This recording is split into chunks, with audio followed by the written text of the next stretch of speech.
তৈরি হচ্ছে মজাদার কাঁঠালের পিঠা।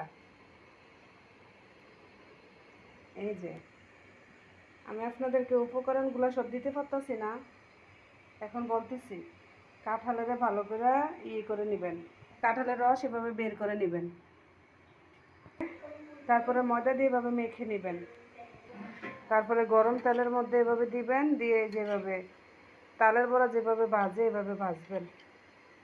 দেখেন আমার এগুলো কত সুন্দর হয়ে যেতেছে, একদম ফুলে ফুলে গেছে,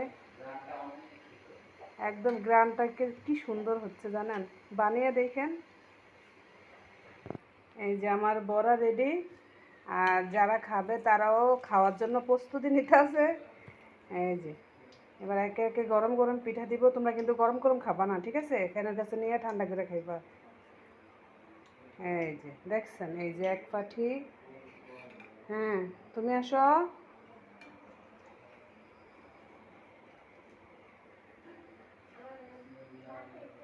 এই যে 2 নম্বর পাটি। গরম ধরবা না কিন্তু, ঠান্ডা হলে ধরবা, ঠিক আছে? খেতে অনেক মজা। থ্যাংক ইউ আম্মু।